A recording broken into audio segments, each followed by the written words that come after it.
안녕하세요. 저는 평범한 40대 회사원입니다. 지금껏 살면서 가장 배신감을 느꼈던 순간을 꼽으라고 하면 단연코 아내의 거짓말을 확인했던 그날을 꼽을 거예요. 아직도 기억에 생생하네요. 믿고 사랑했던 아내에게 처참하게 속고 베트남 호텔방에서 홀로 오열했던 게 말이죠.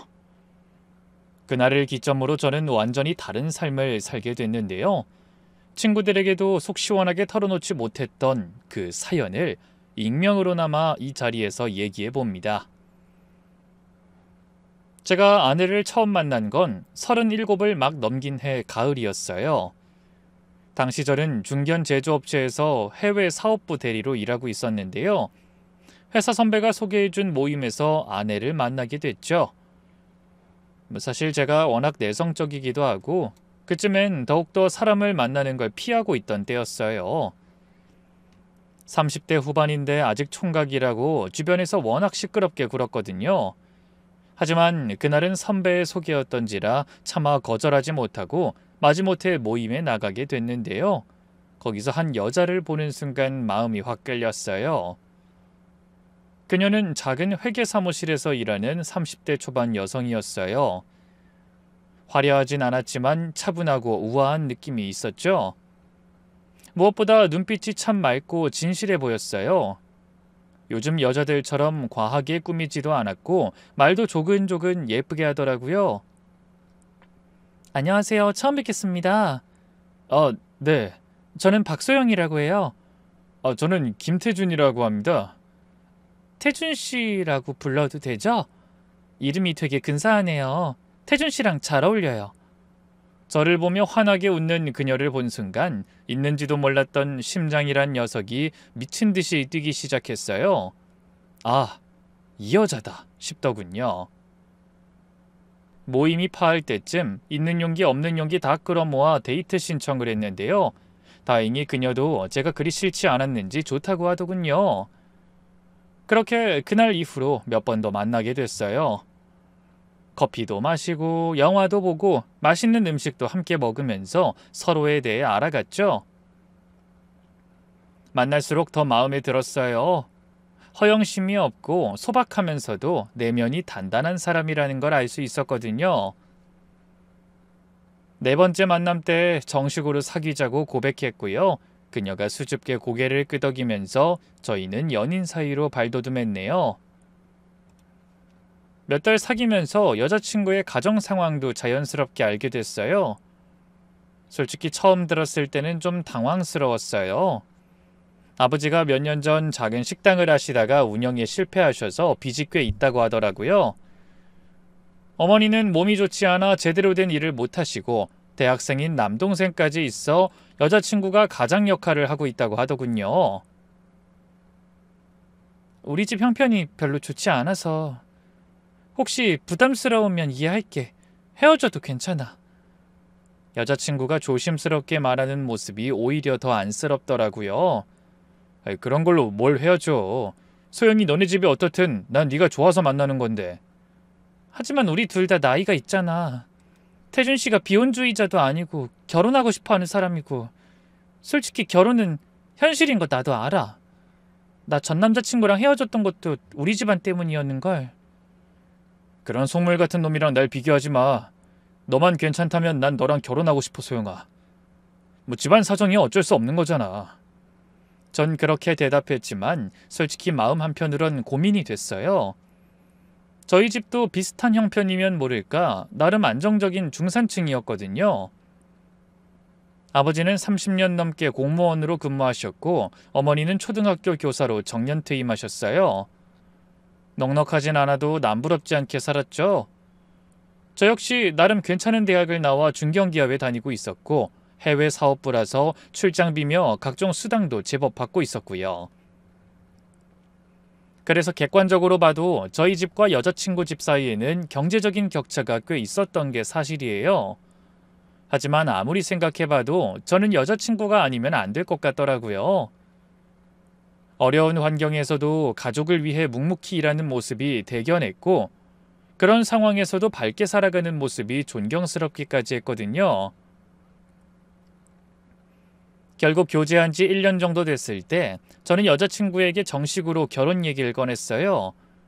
그리고 부모님께도 여자친구를 소개하기 전 대략적인 가정 형편을 넌지시 알려드렸는데 예상했던 대로 두 분 다 처음엔 좀 난색을 표하셨어요.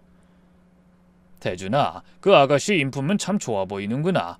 근데 집안 형편이 너무 어렵지 않니? 아버지, 그런 게 중요한 게 아니라 사람이 중요한 거 아닌가요?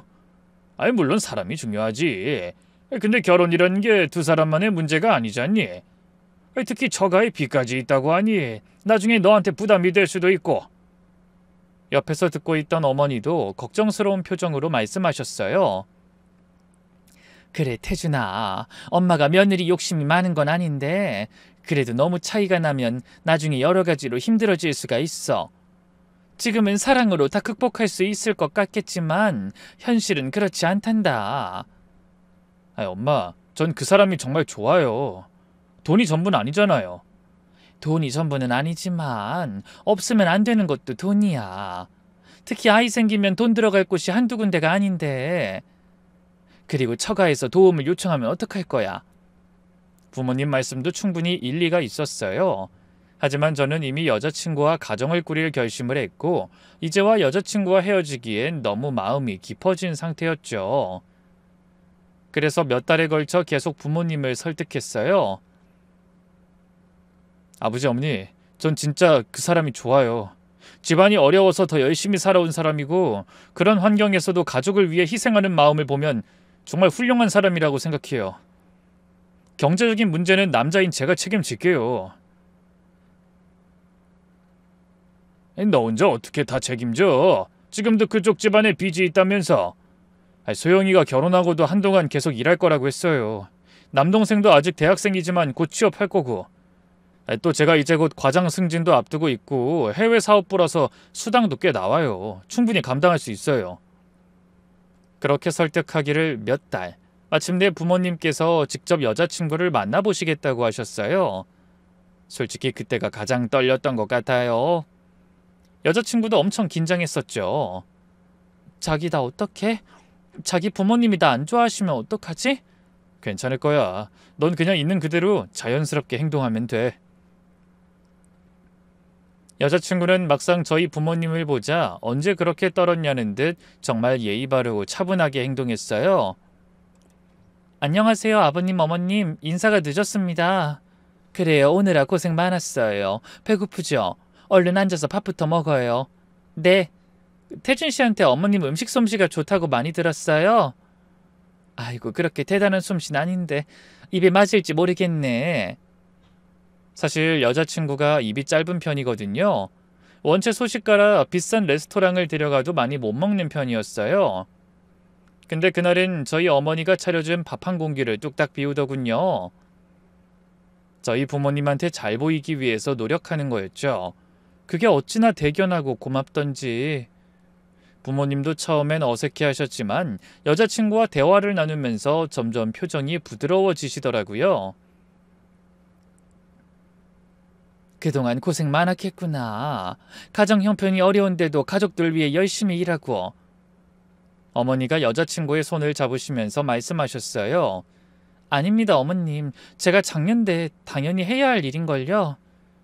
아우, 참 착하고 어른스럽구나. 우리 태준이가 좋은 사람 만났네. 아버지도 점점 마음에 들어하시는 것 같았어요.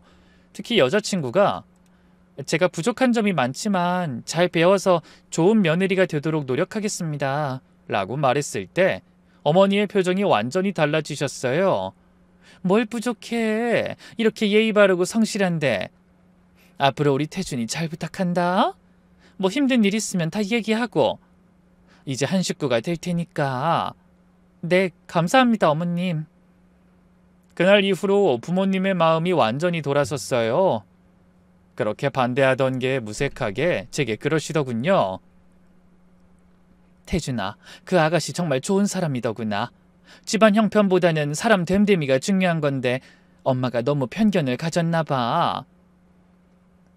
그래, 나도 처음엔 걱정했는데 만나보니까 너무 진실하고 착한 아이야. 결혼해도 좋겠다. 그렇게 부모님의 허락을 받게 됐고 저희는 결혼을 하게 됐어요. 사실 여자친구가 집안의 가장 노릇을 하다 보니 모아둔 돈이 별로 없었거든요. 그래서 변변한 혼수나 예단 없이 거진 맨몸으로 시집 오다시피 했는데요. 그걸 얼마나 미안해했는지 몰라요. 자기, 내가 가져올 게 별로 없어서 미안해. 사실 자기 조건이면 나보다 훨씬 더 괜찮은 여자 만날 수 있었을 텐데. 갑자기 그게 무슨 소리야. 난 소영이 너만 있으면 돼. 다른 건 아무것도 필요 없어. 결혼식도 소박하게 올렸어요. 여자친구 쪽 하객들은 많지 않았지만 그래도 두 집안 사람들이 모여 따뜻한 분위기로 식을 치렀죠. 장인어른 장모님은 너무 고맙다고 딸을 좋은 곳으로 보내게 됐다고 눈물을 흘리셨어요. 그렇게 저희는 부부가 됐죠. 그때만 해도 꿈에도 몰랐죠. 행복만 가득할 줄 알았던 제 결혼 생활이 지옥으로 변할 줄은요. 신혼 초기에는 정말 행복했어요. 아내는 결혼 전 약속대로 정말 좋은 며느리가 되려고 애썼고 부모님도 아내를 친딸처럼 아껴주셨어요. 아내는 결혼 후에도 계속 회계 사무실에서 일했고 처남도 대학교 마지막 학년이라 곧 졸업해서 취업할 예정이었죠. 결혼 전 부모님께 드렸던 약속들이 차근차근 지켜지고 있는 것 같아 마음이 놓였어요. 하지만 결혼한 지 6개월쯤 됐을 때부터 아내가 회사 일로 스트레스를 받기 시작했어요. 상사가 바뀌었는데 아내와 잘 안 맞는 사람인 것 같더군요. 처음엔 시간이 해결해 줄 거라고 생각했어요.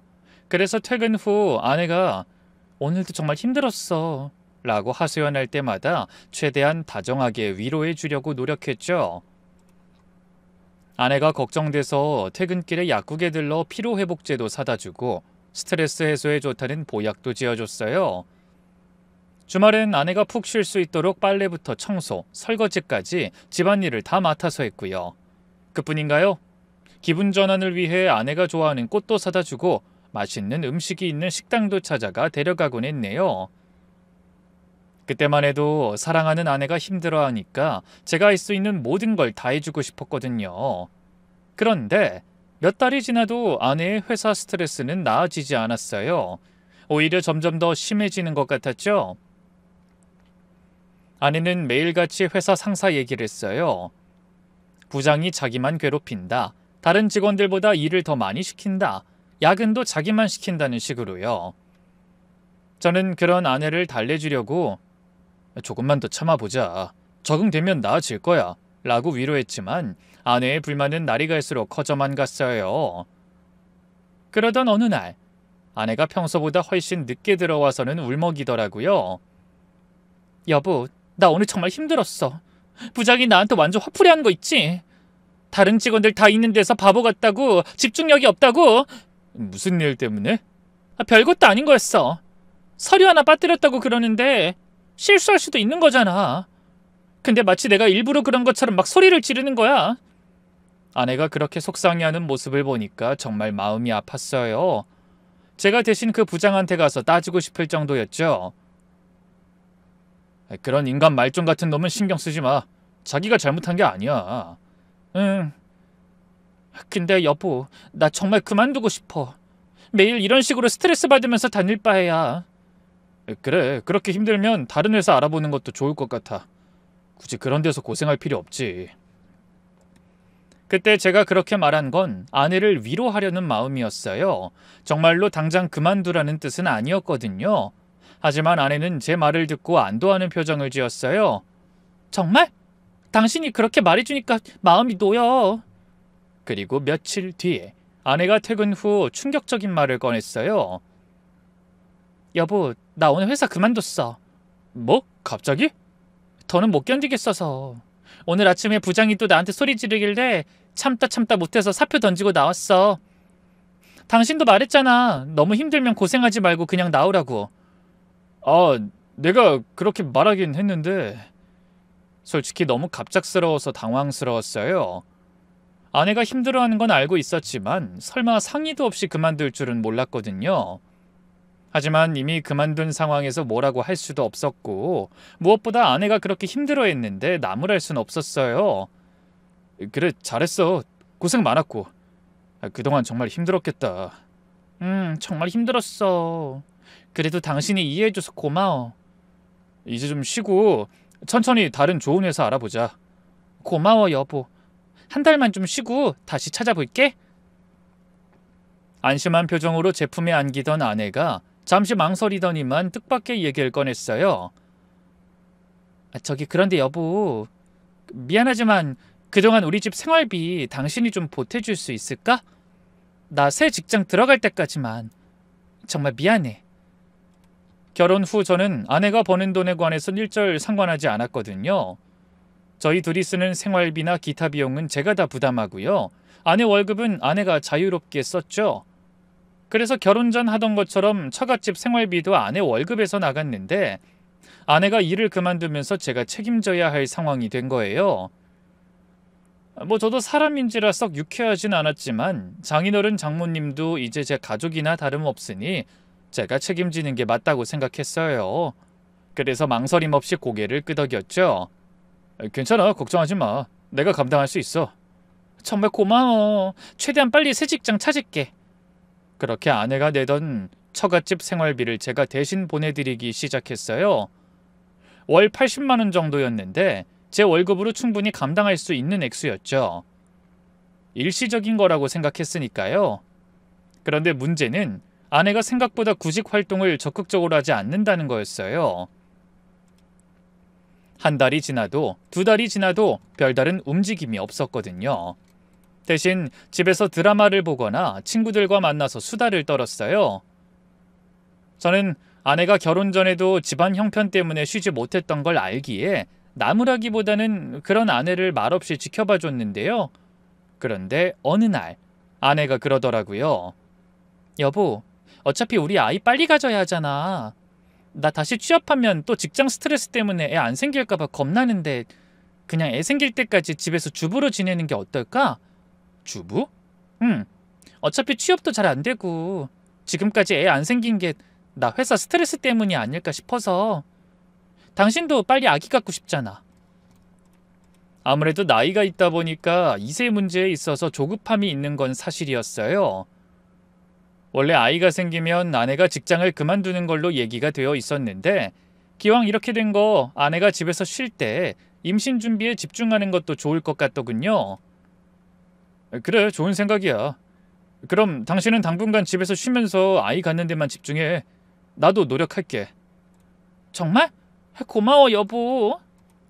그렇게 임신 준비를 시작했고 다행히 몇 달 후 아내가 임신했어요. 그렇게 결혼 2년째 첫째 딸 지우가 태어났는데 정말 예쁜 아이였어요.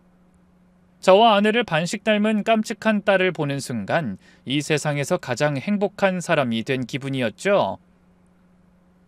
여보, 우리 딸 정말 예쁘다. 당신 눈에 꼭 닮았어. 진짜? 코랑 인매는 완전 당신 판박인데 너무 신기하다. 그렇게 누굴 더 닮았다는 등 투닥거리며 아이 얼굴을 들여다보고 있는 시간이 정말 행복했어요. 아내도 육아에 전념하면서 정말 좋은 엄마가 됐고 저도 퇴근하면 딸과 시간을 보내는 게 하루 중 가장 즐거운 시간이었어요. 주말이면 새 가족이 함께 공원에 가거나 놀이터에서 시간을 보냈죠. 딸이 아빠라고 처음 말했을 땐 정말 눈물이 날 정도로 기뻤어요. 그런 행복한 시간들 속에서도 처가에 대한 지원은 계속됐어요. 사실 저는 처남이 대학을 졸업하면 그래도 좀 손을 덜 수 있을 거라고 생각했는데요. 웬걸 처남은 대학을 졸업했는데도 취업할 생각을 하지 않고 계속 집에서 빈둥거렸어요. 취업 시장이 얼마나 어려운지 아니까 차마 뭐라고 말은 못하겠고 속만 끓이고 있었는데 그러던 어느 날 장모님에게서 전화가 왔어요. 김서방, 미안한데 그 생활비가 좀 부족해서 그러는데 혹시 조금만 더 도와줄 수 있을까?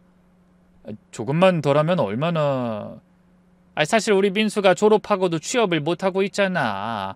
그게 민수 탓이라기보단 요즘 경기 불황에 경쟁도 워낙 치열해서 그런 거고.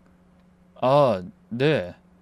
민수 말로는 다른 친구들은 유학이다 뭐다 집에서 지원도 해준다 그러더라고. 우리 민수도 유학까진 못 보내준다 해도 학원 정도는 보내주고 싶은데 자네가 좀 보태줄 수 있겠나? 학원비가 얼마 정도인데요?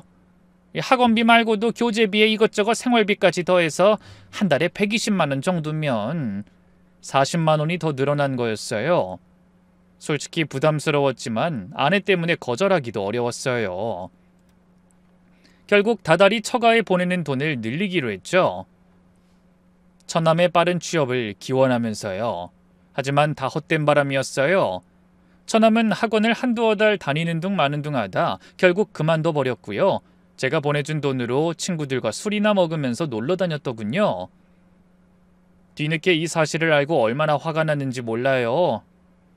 처남, 진짜 이건 아니지. 내가 처남 친구들하고 술 먹고 놀기나 하라고 다달이 돈 붙여주는 줄 알아? 죄송해요, 매형. 저도 취업 준비하다 보니까 너무 스트레스가 쌓여서. 그래도 학원 그만뒀으면 진작에 나한테 말을 했어야지. 장모님, 장인어른도 그렇고 다들 알고 있었으면서 왜 말을 안 했어? 내가 호구도 아니고. 그 자리에는 아내도 같이 있었는데요. 처음엔 제 편을 들어주던 아내가 제 마지막 말에 화가 났던가 봐요. 표정이 싹 굳더니만 집에 가자마자 무섭게 화를 내더군요. 당신 아까 우리 집에서 말본새가 그게 뭐야? 민수한테 화내는 거야 그렇다 쳐. 우리 엄마 아빠 다 있는 데서 호구 어쩌고 하면서 화내는 건 좀 너무한 거 아니야? 아니, 난 처남 때문에 너무 화가 나서. 아무리 화가 나도 그렇지. 그만큼 우리 엄마랑 아빠를 무시하고 있었다는 거 아니야? 왜 논리가 그렇게 비약돼? 난 장인어른 장모님 무시한 적 없어. 그리고 두 분이 어쨌든 처남 학원 그만둔 거 다 알면서도 나한테 말 안 한 건 사실이잖아. 이거 봐. 우리 엄마 아빠한테도 억하심정 있었던 거 맞네. 트집을 잡으며 목소리를 높이는 아내를 보고 있자니 저도 점점 화가 났어요. 솔직히 이건 좀 아닌 것 같아. 내가 뭐 A팀기도 아니고 언제까지 처갓집 뒤치다꺼리를 해줘야 돼? 장인어른도 아직 충분히 일할 수 있는 연세고 처남도 빨리 취업해야지. 취업이 어려우면 알바라도 해야 하는 거 아니야? 왜 계속 집에서 놀고만 있어? 민수가 그런 게 어디 하루 이틀이야? 그리고 우리 아빠 나이에 이제 와서 무슨 일을 해? 뭐 경비원이나 청소부 같은 거라도 하라는 거야? 당신은 정말 우리 아빠가 그런 허드렛 일하면서 사람들한테 무시당했으면 좋겠어? 난 그런 꼴 못 봐. 차라리 내가 다시 취업을 하고 말지. 지호 태어난 지 얼마나 됐다고 지금 다시 취업을 해? 그럼 지호는 어쩌고? 이거 봐. 난 당신 애 낳고 혼자 독박 육아하느라 일도 못하는데 당신은 우리 집에 다달이 생활비 주는 걸로 그렇게 생색내고. 나더러 대체 어쩌라는 거야? 우리 부모님 굶어 죽게 그냥 두라는 거야? 아내의 목소리가 높아지더니 갑자기 눈물을 흘리기 시작했어요. 나도 당신한테 미안해. 하지만 애초에 다 알고 시작한 거 아니었어? 난 다 솔직하게 말했잖아. 우리 집 가난한 거. 괜찮다고 할 땐 언제고 이제 와서. 내가 애 낳고 더는 이혼도 못하게 되니까 당신 진짜 너무한 거 아니야? 아내가 그렇게 울면서 말하니까 제가 너무 매정하게 굴었나 싶어 마음이 약해졌어요. 미안해. 난 그런 뜻으로 얘기한 게 아니라 처남 때문에 너무 답답해서. 당신이 힘든 건 알아. 그래도 가족인데 좀 도와줄 수 있잖아.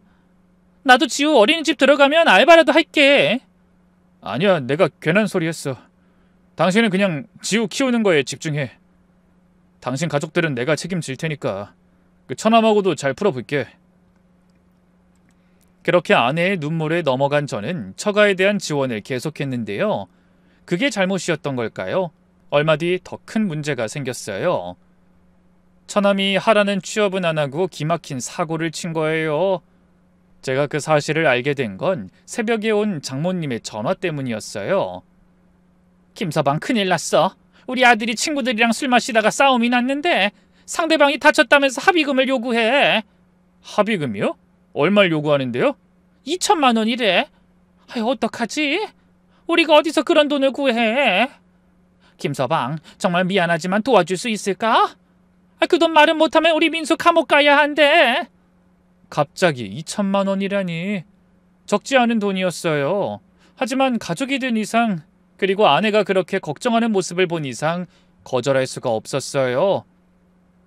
다행히 들어뒀던 적금이 있어서 그걸 깨 처남의 합의금을 마련해줬고요. 장모님과 아내는 눈물까지 흘리면서 고마워했어요. 여보, 정말 고맙고 미안해. 내가 뭐라고 할 말이 없네. 아니야, 다른 사람도 아니고 천안밀인데 어쩔 수 없지. 김서방, 그 돈은 내가 민수 취업하면 조금씩이라도 갚으라고 할 테니 걱정 말게. 하지만 그게 시작이었죠. 그 뒤로도 처남은 밥 먹듯이 크고 작은 사고를 연달아 쳤고요. 결국 몇 달 만에 또 장모님에게서 전화가 왔어요. 김서방, 정말 미안한데 민수가 또 사고를 쳤어. 네? 이번엔 또 뭔가요? 이놈 새끼가 글쎄 도박을 했다가 돈을 잃었는데 그 돈이 다른 사람 돈이었나 봐. 지금 사기죄로 경찰서 갈 판이라는데 어떡하지? 뭐 얼마를 빌린 건데요? 1,000만 원 정도 된대. 제발 한 번만 더 도와줄 수 없을까? 액수도 액수였지만 도박하겠답시고 다른 사람한테 사기를 쳤다는 게 좀 화가 났어요. 아무리 가족이라고 해도 그건 좀 심하잖아요. 그래서 단호하게 말했죠. 장모님, 이번에 또 도와주면 처남 버릇만 나빠질 것 같아요. 이건 처남이 잘못한 거잖아요. 다른 사람 돈으로 왜 도박을 해요? 제 딴엔 잘해보려고 그런 거지 뭐. 부탁이야. 이번 한 번만 더 도와주겠나? 죄송합니다. 힘들 것 같아요. 그렇게 말한 후 바로 전화를 끊었는데요. 이 사실을 안 아내가 눈물을 흘리면서 빌었어요. 여보, 우리 민수가 좀 철이 없긴 하지만 그래도 나쁜 애는 아니잖아. 이번 한 번만 더 도와주면 정말 맘 잡고 제대로 살겠대. 지금 정말 위험한 상황이야. 제발 한 번만 더 도와줘. 다른 사람도 아니고 아내의 눈물 섞인 애원을 거부하기란 힘들었어요. 대신 저는 고민 끝에 조건을 걸었죠. 알겠어. 하지만 이번이 정말 마지막이야. 그리고 처남이 다시는 도박 안 하고 바로 취업하겠다는 각서 써야 해. 그리고 이건 빌려주는 거니까 처남이 취업하면 꼭 갚아야 하고. 당연하지. 고마워 여보. 정말 고마워. 그렇게 각서까지 받고 저는 처남에게 돈을 빌려줬어요. 하지만 그 각서는 얼마 못 가 휴지 조각이 됐죠. 처남이 또 도박을 했다고 장모님에게 연락이 왔거든요. 김서방, 정말 미안한데 민수가 실수를 했어. 친구 꿰매 빠져서 그만 또 도박을. 전화를 받는 순간 정말 기가 막혔어요. 각서까지 써놓고 또 도박을 했다니. 장모님 뭐라고 하셨어요? 처남이 또 도박을 했다고요? 미안하네. 애가 빚을 빨리 갚겠다는 욕심에 그만. 저는 정말 화가 머리끝까지 났어요. 그래서 바로 처남을 불러서 만났죠. 처남, 어떻게 각서까지 쓰고 또 도박을 해? 매형 죄송해요. 근데 이번엔 정말 확실한 거였거든요. 조금만 더 하면 이전 빚까지 다 갚을 수 있었는데. 확실한 게 어딨어? 도박에 확실한 게 있으면 그게 도박이야? 죄송해요. 정말 마지막으로 한 번만 더 도와주세요. 다신 도박에 손 안 댈게요. 도대체 마지막이 몇 번째야? 이번엔 정말 안 도와줘. 처남이 알아서 해결해. 그렇게 딱 잘라서 거절했어요. 하지만 그날 밤 아내와 또 크게 다퉜죠. 여보, 그래도 하나뿐인 내 동생인데 이렇게 모른 척할 순 없잖아. 모른 척이 아니라 선을 긋는 거야. 계속 이렇게 도와주면 처남은 절대 정신 못 차려. 그래도 지금 당장 위험한 상황이라고 하는데. 위험한 상황을 누가 만들었는데? 처남이 도박해서 만든 거잖아. 당신 너무 매정해. 당신 가족 아니라고 이러는 거지? 안 그럼 한 가족한테 어쩜 이렇게 냉정할 수 있어? 아내가 그렇게 소리를 지르더니 방으로 들어가서 문을 쾅 닫았어요. 그날 밤 아내는 저와 말도 안 했죠. 다음 날도 그 다음 날도 아내는 저를 무시했어요. 그러다 사흘째 되는 날 아내가 눈물을 흘리면서 말하더라고요. 여보, 내가 잘못했어. 근데 정말 우리 민수 위험해. 제발 마지막으로 한 번만 더 도와줄 수 없을까? 내가 무릎 꿇고 빌게. 아내가 정말로 무릎을 꿇으려 하길래 황급히 말렸어요. 무슨 짓이야? 일어나. 그럼 도와줄 거야? 그 사이 잠도 잘 못 자고 밥도 잘 못 먹어서 퀭해진 아내 얼굴을 보고 있자니 마음이 아팠어요. 어쩌겠어요. 절 한심하다 욕하시는 분들도 계시겠지만 사랑은 더 마음이 큰 사람이 약자라고 하잖아요. 결국 저는 고개를 끄덕였어요. 알겠어. 하지만 정말 마지막이야. 그리고 이제부터 처남 통장 내가 관리할 거야. 용돈도 일주일에 10만 원씩만 줄 테니까 그걸로 생활해. 정말 고마워 여보. 하지만 그런 제가 처가 식구들이 보기엔 호구처럼 보였던 걸까요? 그들의 태도는 점점 더 당당해졌어요. 이제는 고마워하긴커녕 당연하다는 식이었죠. 장인어른은 아예 대놓고 말씀하셨어요. 김서방, 우리가 자네 덕분에 이렇게 살고 있는 건 맞지만 그렇다고 너무 눈치 주지 마라. 우리 딸이 자네 밥 차려줘, 애 낳고 키워줘, 다 돈값하고 있잖아. 장모님도 마찬가지였어요. 맞아. 자네가 우리한테 효도해야 하는 건 당연한 거야. 우리 딸 데려간 값이지. 우리 딸이 자네랑 결혼만 안 했어도 지금까지 우리 부양했을 거고, 그럼 우리도 자네 눈치 안 보고 마음 편하게 살았을 거라고. 그 말을 들었을 땐 정말 화가 머리끝까지 났어요. 하지만 아내와 딸 때문에 꾹 참았죠. 어차피 처가 식구들은 같이 사는 것도 아니고 제가 안 보면 그만이었으니까요. 물론 그 사이에도 처갓집 지원은 계속되고 있었지만 아내와의 평화와 행복을 돈으로 산다 치기로 했네요. 그런 제 인내 덕분일까요? 결혼 7년 만에 아내가 둘째를 임신했어요. 사실 아내도 저도 이미 많이 늦은 나이였기에 둘째는 포기하고 있었는데 뜻밖의 임신 소식에 너무 기뻤죠.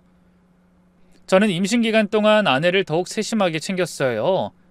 입덧이 심할 때는 아내가 먹고 싶어하는 음식을 구해다 주고 몸이 무거워지면서 집안일을 제가 다 맡아서 했죠. 딸애한테도 엄마가 힘드니까 조심하라고 얘기해뒀고요. 그렇게 10달 후 둘째가 태어났어요. 그토록 바라던 아들이었죠. 저희 부모님도 정말 기뻐하셨어요. 딸애도 동생이 생겨서 너무 좋아했고요. 아빠, 우리 동생 정말 작고 귀여워. 그래, 우리 지우가 이제 누나가 됐네. 동생 잘 돌봐줘야 해. 응, 내가 잘 돌봐줄게. 아이가 둘이 되니 행복도 2배가 되더군요. 물론 그 사이에도 처가에선 크고 작은 돈을 계속 요구했어요. 어디 그뿐인가요? 그쯤에 처남이 취업을 하긴 했는데요. 영 적응을 못하는지 많이 힘들어하고 있었죠. 그래도 제발 잘 다니길 바랬는데 어느 날 장모님에게 전화가 왔는데요. 처남이 이번엔 교통사고를 냈다며 또 돈을 달라고 하더라고요. 김서방, 정말 미안한데 애가 렌터카 빌려서 운전하다가 사고를 냈는데 보험 처리가 안 된다고 해서. 얼마나 나왔는데요? 500만 원 정도. 정말 내가 면목이 없네. 처남 취업했잖아요. 모아둔 돈 없대요? 걔가 모아둔 돈이 어딨겠나. 돈 버는 족족 쓰기 바빴는데. 도박 전력 때문에 신용도도 너무 낮아서 은행에서 대출도 안 된대. 지금까지에 비해 그리 큰 액수는 아니었지만 그래도 화가 났어요. 둘째가 갓 태어나서 돈이 많이 들어가는 시기인데 또 이런 일이 생기다니. 장모님, 이건 너무 심한 거 아닌가요? 처남은 대체 언제까지 이럴 건가요? 장모님이 어물거리자 옆에 있던 아내가 끼어들었어요. 여보, 우리 엄마한테 너무 그러지 마. 그리고 500 정도면 그냥 줄 수 있는 돈이잖아. 그냥 줄 수 있다니 그걸 말이라고 해? 아니, 민수가 옛날처럼 도박을 한 것도 아니고 렌트카 빌려서 타다가 사고 난 건데 그럼 어떡해. 나 안 그래도 지금 애기 때문에 예민한 시기인데 스트레스 받게 할 거야? 막 아들을 출산한 아내가 그렇게 말하니까 더 이상 뭐라고 할 수가 없었어요. 결국 한숨을 쉬면서 처남에게 돈을 보냈죠. 그런데 아내는 그런 제게 고마워하긴커녕 당연하다는 듯이 말하더라고요. 당신이 이해해줘서 다행이야. 우리 가족한테 너무 매정하게 굴지 말아주라. 솔직히 서운했어요. 처갓집 식구들이야 그렇다 쳐도 어떻게 아내까지 제가 도와주는 걸 당연하게 생각하는지. 하지만 갓난아기가 있는 상황에서 부부가 다투면 안 되니까 그냥 참았네요. 하지만 그 불만이 저희 부부 사이에 미세한 균열을 만든 걸까요? 언젠가부터 저희 부부 사이가 예전 같지 않아졌어요. 저는 일 때문에 너무 바빴고 아내 역시 육아와 살림 때문에 정신이 없었으니까요. 하루에 대화 한마디 나누지 못하는 날이 늘어만 갔죠. 그래도 아이가 조금만 더 크면 나아질 거라고 생각했는데요. 웬걸 둘째가 돌이 지나면서 어느 정도 손이 덜 가게 되자 아내는 부쩍 밖으로 돌기 시작했어요.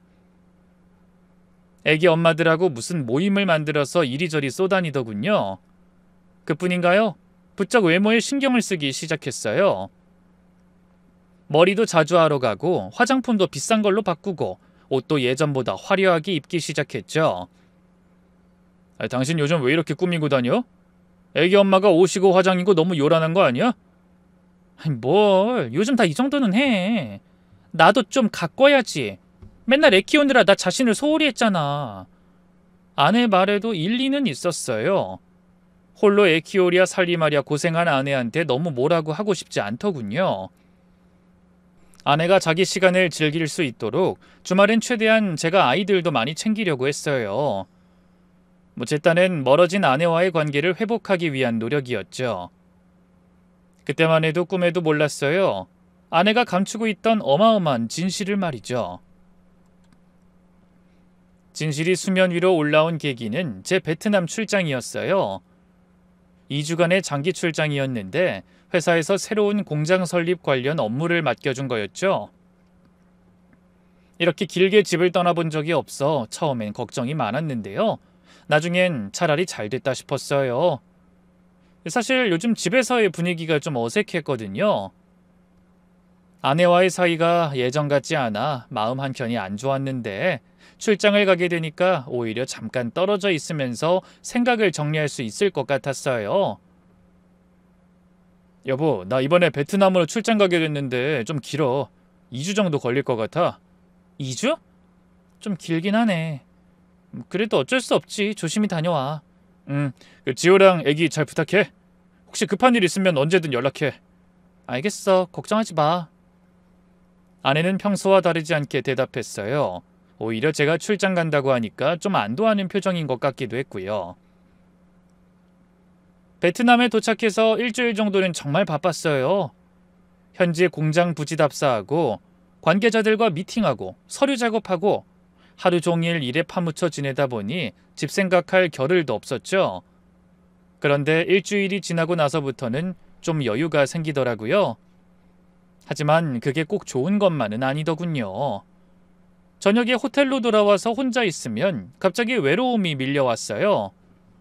한국에 있는 가족들이 무척 그리웠죠. 하지만 아내는 아이들 때문에 바쁜지 영 통화가 되지 않았고요. 어쩌다 연결이 돼도 금방 끊기 바빴어요. 결국 저는 할 일 없이 호텔방에서 멍하니 시간을 보냈죠. 관광이라도 나가볼까 했지만 식구들도 없이 혼자서 영 내키지 않더라고요.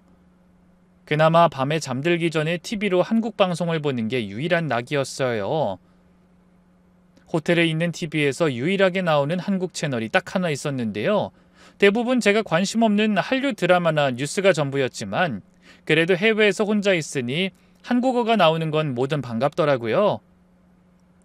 틀어놓고 열심히 봤죠. 그날도 그랬어요. 호텔방에서 저녁을 먹으면서 TV로 한국 뉴스를 보고 있었는데 마침 문화 소식 코너에서 서울 시내거리 공연축제를 소개하고 있더라고요. 오늘 서울 땡땡 앞에서는 제3회 거리 음악축제가 열려 많은 시민들이 참여했습니다. 화면에는 공연을 보고 있는 관중들의 모습이 나왔어요. 젊은 커플들, 가족들, 친구들 다들 즐거워하는 모습이었죠. 그런데 그 순간이었어요. 카메라가 한 구역을 클로즈업 하는데 거기 서 있는 커플이 너무 눈에 띄는 거예요. 남자가 여자를 뒤에서 껴안고 있었는데 여자가 고개를 돌려서 남자를 쳐다보더니 짧게 키스를 했어요. 그런데 그 여자의 얼굴이 너무 익숙했어요. 믿을 수 없게도 제 아내였죠. 저는 급하게 포크를 내려놓고 TV 화면에 더 가까이 다가갔어요. 심장이 쿵쿵 뛰기 시작했죠. 분명히 아내였어요. 머리 스타일, 얼굴 윤곽, 입고 있는 옷까지 틀림없이 제 아내였어요. 남자는 30대 중반 정도로 보이는 잘생긴 사람이었어요. 아내보다 키가 훨씬 크고 옷차림도 깔끔했죠. 둘이 키스를 하고 나서도 계속 끌어안고 공연을 보고 있더군요. 정말 연인 사이처럼 자연스럽고 달콤한 모습이었어요. 저는 온몸이 얼어붙는 기분이었죠. 이럴 수가 있나? 내 아내가 다른 남자와 저렇게? 카메라가 약 3초 정도 그들을 비춰줬어요. 저는 그 3초 동안 눈을 깜빡이지도 못했어요. 뉴스가 끝나고도 한동안 멍하니 그렇게 굳어 있었죠. 그러다 간신히 정신을 차리고 떨리는 손으로 핸드폰을 집어들었어요. 그리고 아내에게 전화를 걸었죠. 로밍을 해간 덕분에 전화는 자유롭게 가능했거든요. 다행히 아내는 금방 전화를 받았어요. 여보, 지금 뭐해? 어? 뭐하긴 집에 있지.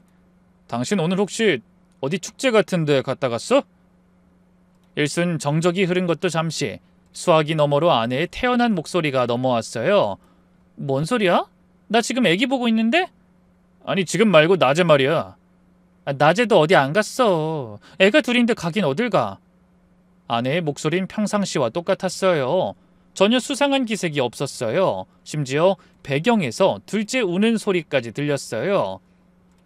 정말 집에 있었어? 하루 종일? 당연하지. 당신도 없는데 내가 어딜 가겠어. 시우가 보채서 재우느라 정신 없었어. 지우도 오늘 감기 기운 있는 것 같아서 일찍 재웠고. 왜 그래? 목소리가 이상한데 무슨 일 있어? 아니야, 그냥 피곤해서 그래. 무리하지 마. 몸 조심해. 당신도 일찍 자. 전화를 끊고 나서 저는 혼란스러웠어요. 분명히 뉴스에서 봤는데. 물론 오늘 날짜가 아닐 수도 있어요. 방송은 오늘 됐다 하더라도 촬영은 미리 해둔 걸 수도 있으니까요. 하지만 중요한 건 그게 아니었어요. 그 영상 속에서 아내가 다른 남자와 입을 맞추고 있었다는 건 변하지 않는 사실이었죠. 그럼 내가 착각한 걸까? 아내와 너무 비슷한 사람을 오해한 걸 수도 있잖아. 생각이 많아지면서 급기야 저는 뉴스 속 사람이 아내가 맞는 건지부터 확신이 들지 않았어요. 혹시 내가 착각한 걸까? 비슷하게 생긴 다른 사람이었을까? 하지만 아무리 생각해도 확실히 아내였어요. 수년간 같이 산 아내를 못 알아볼 리가 없잖아요. 저는 인터넷을 뒤져 그 뉴스를 다시 찾아보기로 했어요. 확실히 하고 싶었거든요. 다행히 뉴스 사이트에서 오늘 방송된 뉴스를 다시 볼 수 있었어요. 문화소식 코너를 찾아서 거리 음악 축제 부분을 다시 봤어요. 그리고 그 장면이 다시 나왔을 때 전 확신했죠.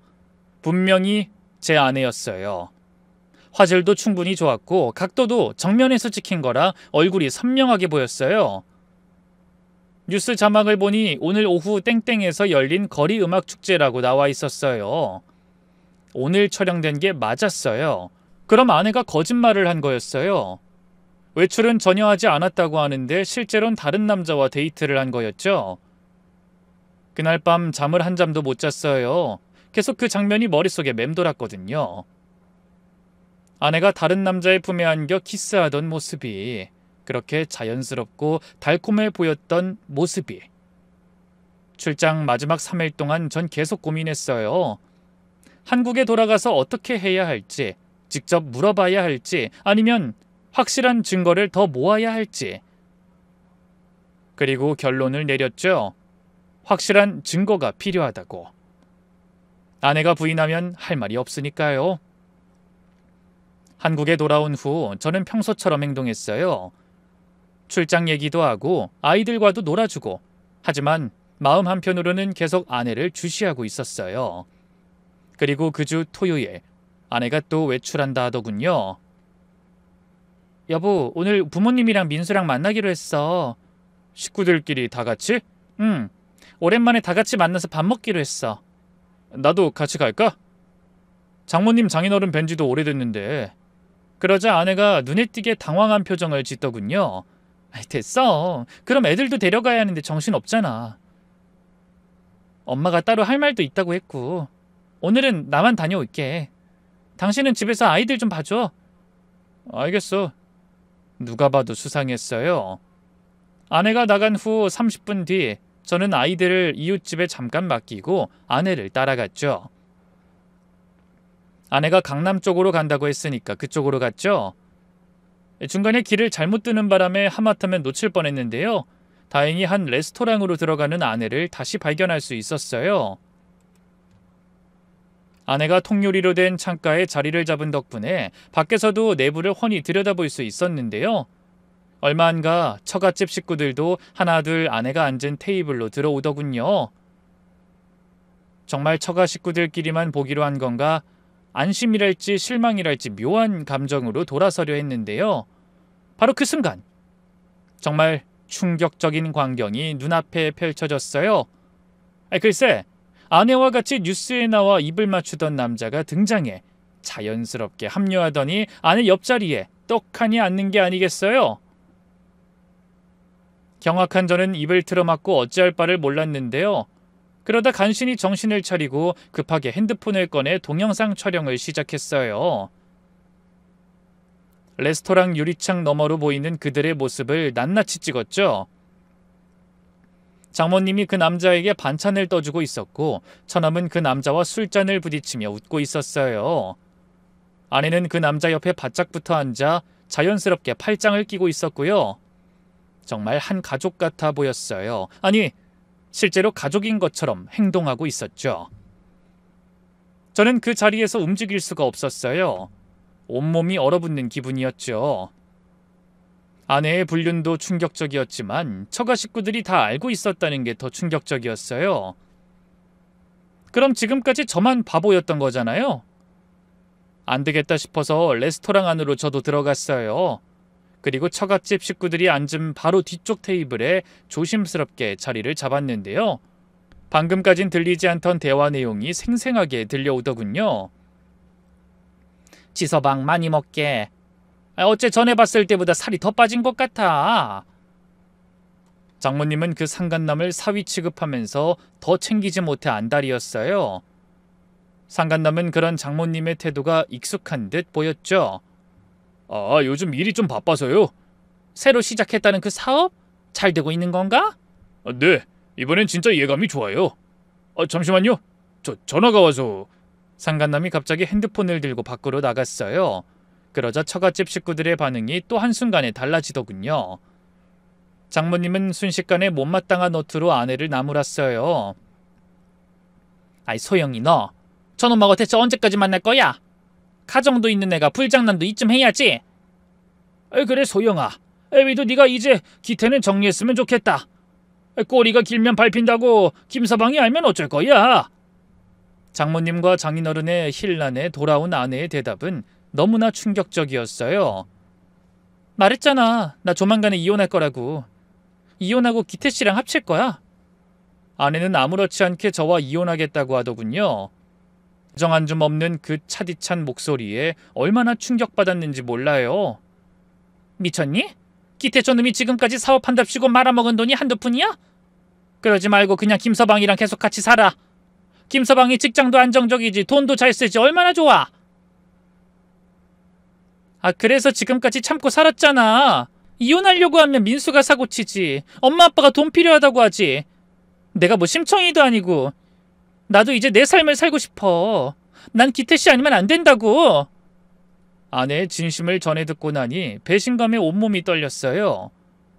무슨 정신으로 집으로 돌아왔는지도 모르겠어요. 처갓집 식구들이 식사를 마치고 일어서려 하기에 서둘러 밖으로 나왔더랬죠. 집에서 충격에 멍하니 앉아있다 아이들을 데리고 와 먹이고 씻기고 재웠어요. 그리고도 한참 뒤 아내가 돌아왔죠. 최대한 아무렇지 않은 척 아내를 맞이했어요. 여보 왔어? 늦었네. 응. 장인어른 장모님이랑 재밌게 놀았어? 뭐 그냥 밥 먹고 카페 가고 했어. 아내는 태연하게 거짓말하더군요. 상간남에 대해선 입도 뻥끗하지 않았죠. 저는 참을 수가 없어 아내의 뺨을 내려쳤어요. 그러자 아내가 놀라선 저를 쳐다보던 것도 잠시 이내 우악스럽게 얼굴을 구기더군요. 당신 미쳤어?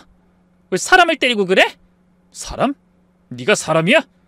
다른 남자랑 붙어먹은 주제? 제 말에 아내의 얼굴이 하얗게 질렸어요. 그게 무슨 말이야? 다른 남자라니. 내가 아무것도 모르는 줄 알아? 저는 핸드폰을 꺼내 오늘 찍은 동영상을 재생했어요. 그뿐인가요? 베트남에서 봤던 뉴스 동영상도 틀어줬죠. 그놈이랑 축제도 가고 밥도 먹고 좋았어? 여보, 이건... 미안해 여보, 미안해. 미안하다고? 그게 끝이야? 대체 언제부터였어? 얼마 안 됐어. 거짓말할 생각하지 마! 진짜야. 만난 지 반년도 안 됐다고. 초등학교 동창인데 얼마 전에 우연히 만나서 실수로 그만... 내가 잠깐 미쳤었나 봐, 여보. 용서해줘. 바람을 시인하는 아내를 보면서 새삼 저는 큰 충격을 받았어요. 머리가 하얗게 변하는 기분이었죠.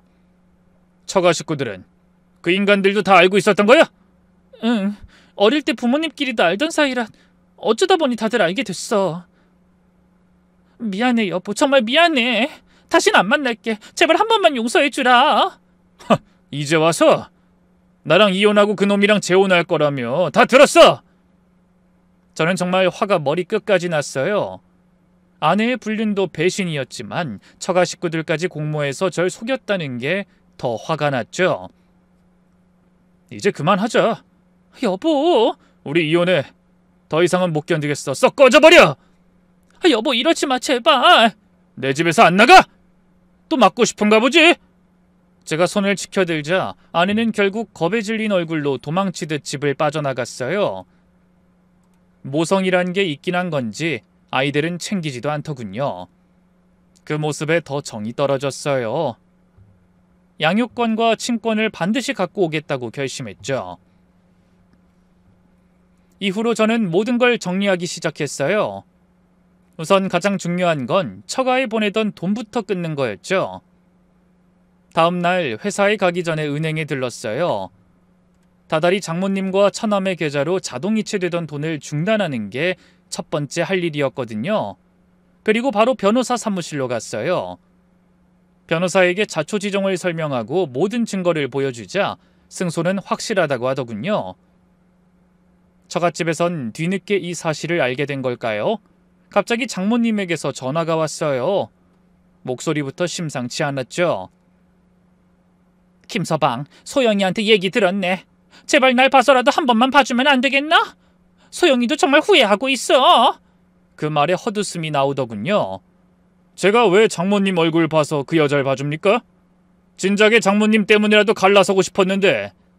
뭐야? 그렇잖아요. 장모님도 장인어른도 제 등에 빨대 꽂고 그동안 가져간 돈이 얼만 줄 아십니까? 처남은 또 어떻고요? 앞으로 일절 지원 없을 테니 그렇게 하세요.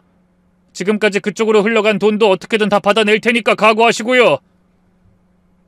전화기 너머로 장모님이 헉하고 숨을 들이마시는 소리가 들렸어요. 그리고 잠시 침묵이 흘렀죠. 김서방, 우리도 어쩔 수 없었어. 딸이 그러는 걸 어떡해? 어쩔 수 없었다고요? 그럼 저한테 진작에 말씀해 주시지 그랬어요. 그동안 사람을 바보의 호구로 만들었으면서. 미안해, 김서방. 정말 미안해. 그래도 우리가 가족인데 이렇게 나오면. 가족이요? 가족이 이런 식으로 속여요? 됐으니까 이만 전화 끊겠습니다. 그렇게 전화를 끊어버렸어요. 손이 떨렸지만 시원한 기분이었죠. 그 뒤로 장모님, 처남, 심지어 장인어른까지 계속해서 전화가 왔지만 모든 번호를 다 차단했네요. 그러자 다들 안달이 난 걸까요? 우르르 저희 집으로 몰려왔어요. 심지어 아내까지 대동해선 제 앞에 무릎을 꿇더군요. 다들 뭐 하시는 겁니까? 주거 침입으로 고소하기 전에 돌아가세요. 그러자 장모님이 갑자기 눈물을 짜내며 입을 열었어요. 김서방, 내가 잘못했어. 내가 딸을 잘못 가르쳤어. 그러니까 제발 한 번만 봐주게. 가시라고요. 이런다고 해서 달라지는 거 없어요. 아이들을 생각해서라도 제발. 우리 소영이가 그래도 지우랑 시우 엄마잖아. 그러자 아내가 울면서 말했어요. 맞아, 여보. 나 없이 애들을 어떻게 키우게? 내가 정말 잘못했어. 다시 한 번만 기회를 줘. 다른 남자랑 붙어먹은 너 같은 여자가 엄마는 무슨 엄마야? 웃기지 말고 썩 꺼져. 변호사 통해서 이혼 절차 진행할 거니까 너도 변호사나 선임하라고. 그러자 처남이 갑자기 벌떡 일어나 아내를 향해 악을 썼어요. 아이씨, 이게 다 누나 때문이잖아. 어떻게 책임질 거야? 나 조만간에 매형한테 부탁해서 가게 차리려고 했는데 누나 때문에 다 망했어. 아니, 그렇게 바람을 왜 피워? 내가 그 사기꾼 같은 새끼랑 진작에 헤어지라고 했지. 이게 이제 와서 뭐래? 야, 넌 언제까지 내 남편한테 붙어먹을 거야? 기생충도 아니고. 뭐? 기생충? 말 다 했어? 급기야 아내와 처남은 제 눈앞에서 서로 머리끄댕이를 잡고 싸우기 시작했어요. 더는 안 되겠다 싶어 주방으로 가 굵은 소금을 가져와 처갓집 식구들 얼굴에 뿌려버렸네요. 썩 꺼져! 진짜 경찰에 신고하기 전에! 여보, 제발! 안 가? 진짜 경찰 부를까? 제가 핸드폰을 손에 쥐고 전화를 거는 신용을 하자 그제야 처갓집 식구들과 아내가 도망쳤어요. 이후 아내는 끝까지 이혼을 못하겠다고 버텼고요. 결국 장기 소송으로 들어갔는데요. 아내의 유책 사유가 너무 명확했기 때문에 소송 결과는 당연히 제 승리였어요. 저는 아내와 무사히 갈라설 수 있었죠. 그런데 이 지리한 법적 다툼 과정에서 또 하나의 충격적인 사실이 드러났어요. 그건 바로 둘째 아들이 제 아들이 아니라는 거였죠. 맞아요. 상간남의 아이였어요. 아내는 그걸 다 알면서도 제 아이라고 속인 거였죠. 저는 복잡한 심정으로 둘째 아이를 아내에게 보내버렸고요. 첫째의 양육권과 친권만 가져왔네요. 그리고 괘씸한 마음에 아내와 상간남을 상간자 소송은 물론 사기죄, 손해배상 청구까지 민형사상으로 걸 수 있는 건 다 걸었죠. 결과는 다 제 승리였고요. 이후 한동안 전처와 처갓집 식구들의 소식도 모르고 살았는데요. 최근 우연히 겹지인을 통해 근황을 전해 들었어요. 전처는 상간남과도 결국 헤어지고 홀로 힘들게 파출부 일을 하면서 아들을 키우고 있고요. 처남은 또 도박에 손을 댔다 큰 빚을 지는 바람에 사채까지 썼다더군요. 전 장인어른과 장모님은 그런 처남의 빚을 갚느라 그 나이에 경비며 막노동이며 닥치는 대로 한다 하고요. 제가 아니었다면 진작에 그렇게 살 운명들이었던 쓰레기만도 못한 인간들이었던 거죠. 반면 저는 딸애와 둘이 잘 살고 있어요. 작년엔 회사에서 승진도 했고요. 얼마 전 좋은 여자 만나 조심스럽게 사랑을 키워가고 있습니다. 긴 얘기 들어주셔서 고맙습니다. 모두 건강하세요.